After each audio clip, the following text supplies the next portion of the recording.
What's up everybody, it's your boy Duplays here, back with some more reaction videos for you guys. So today we're checking out ROG Xbox Ally again. IGN posted a video, official game access and compatibility overview trailer. Now before we get into it, don't forget to comment, like, share, subscribe, turn on post notifications, all of that good stuff. Follow my socials, TikTok, Instagram, and Discord, they'll be in the description, so I can get more views, likes, comments, shares, subscriptions, money, clout, fame, success. I can stop being a bum and boss my life up. With that being said, not holding y'all too long or wasting your time, let's get into it. The vision around Xbox has really transformed over the years of people playing on multiple devices, people playing anywhere.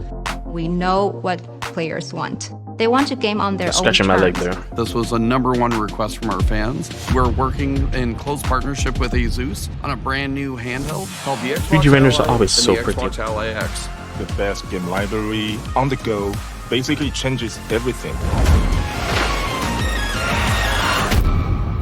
It feels like we're finally hitting an inflection point now where I'm able to take the game that I'm playing on my beefy home PC gaming rig and take it with me on a portable device. The big question a lot of players have is how are PC games going to play on a handheld form factor?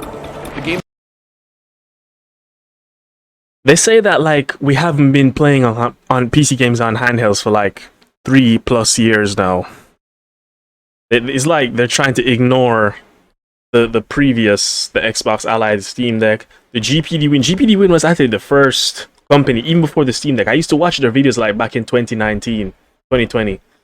So they were, as far back as I can remember, the ones that started this shit. They're largely going to play like they do on PC. The Xbox Ally targets 720p, while the Xbox Ally X targets 1080p. Most titles will perform between 30 frames per second and 60 frames per second, but certain games have the potential to hit up to 120 frames per second. As frame rates rise and fall, variable refresh rate, or VRR, will deliver a consistent and fluid visual experience. Players can further fine-tune a variety of device settings in the command center, from optimizing battery life to remapping buttons. The Asus Armory Crate has 3 distinctive settings that are really great. There's the silent mode, where these dark gaming sessions you will have. There is a performance mode, so your battery life is optimized. And then, of course, for the top performance factor, you would use turbo mode. When we talk about optimizing for handheld, it's less about stripping games down and more about ensuring playing the game on a handheld is as easy and effortless as possible. Games that run at 30 frames per second or above will get a should perform well on this device tag. Games that hit 60 frames per second or above will carry a should perform great on this device tag. Games that haven't been tested yet will have a performance check not available yet label. So they're essentially doing what Valve has done with the Steam Deck. What's interesting to me, however, is that they even need to do this. I mean, don't get me wrong, it's nice to have that information on there. Very professional, very refined, very classy stuff. But it almost feels less necessary because it's native Windows. I mean, I know most people aren't tech savvy, so they don't understand like we do how powerful the Z2 Extreme is and what it can handle from what it can't. I've watched so many videos. So I generally I focus on like the highest of the high-end games, like the Ratchet & Clank Rift Aparts, the Cyberpunk especially. I'm not one of them. I play Tale Requiem. The top of the line games, you just need to see how those run on it, and then you know everything else is going to run even better. And excluding maybe 1 or 2 games, but at that point that's just horrible game optimization on the devs' part. As more games are tested, updated, and optimized for handheld, these labels will evolve over time. This is about giving players a device with no obstacles to fun. So one example is making sure that it's going to work seamlessly with a controller. Are all menus and prompts working as intended? And are those UI elements properly sized for the smaller screen? Another example of an essential compatibility feature. Though I would think that would be covered by the game's resolution settings, but hey, they're doing what they're supposed to be doing, not knocking them. Great job, keep it up, and I'm sure they will.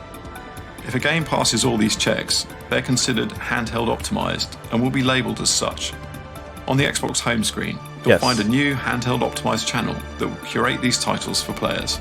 We test on the Ally all the time as we're building Roblox. For a player, that means more immersion, better graphics on the Ally all the time. Wait, what? Go again? Channel that will curate these titles for players. We test on the Ally all the time as we're building Roblox. For a player, that means You know, one thing I would wish, and I maybe it's in the works, I don't know. I hope they eventually like have proper controller support for Roblox, which is already the case because it's on consoles. I have it on my PS4. My stepbrother has it on his PS5. I even have it on Steam Deck through Sober. I'm sure a lot of y'all know what that is. Software. It's like a Linux port of the Android version of Roblox.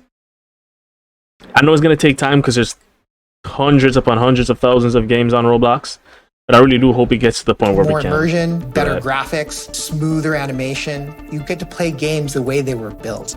If you're playing Doom the Dark Ages on the PC or the console, you expect an ultra-responsive, fast action FPS experience. On your Xbox Ally, Doom the Dark Ages will be every bit as fast and responsive as you'd expect.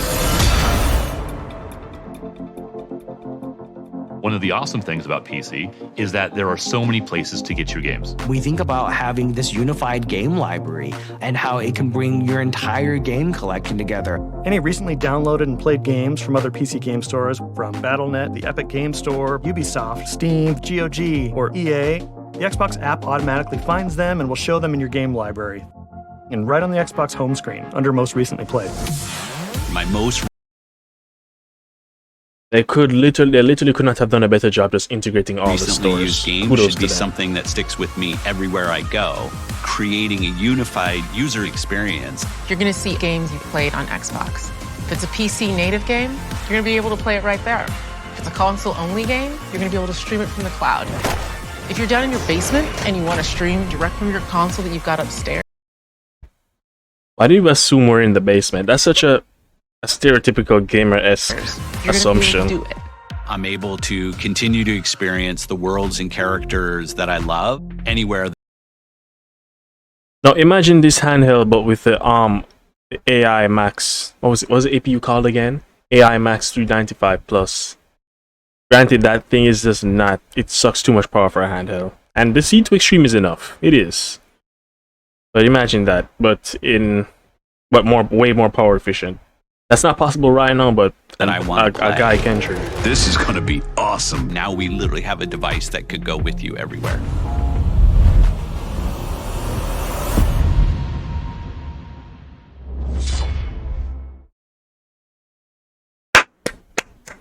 That was it, guys. That was me reacting to ROG Ally X, Xbox Ally X, I should say, of their game compatibility listing.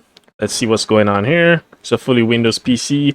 Yeah, there's a lot of people that probably still think it's going to be able to run all Xbox games. They did make it clear, though. Xbox needs to make it more clear that it's a PC and not a handheld Xbox. They've said it many times. They have said it. The people need to pay attention. The best game library. I mean, in a way, this device is a gateway. In a way, you said that twice. That's such a weird way to structure the sentence. Because devs will optimize and innovate for the PC handheld market. Nick exists, you fanboy, blah, blah, blah. Don't know why they would put IPS panel in 2025. Yeah, I hate that it's not OLED, but they said VRR and OLED can't really coexist well right now because of, like, I think they said battery, it draws more power for one, it's more expensive too. I think they said something about some flickering, and then I think I already said costs. So yeah, I'm not really fond of LCD. I'm really not. I would spend $1,000 just to play native. I want yeah, so that's it, guys. That was my reaction to that. I will see y'all in the next one. Goodbye.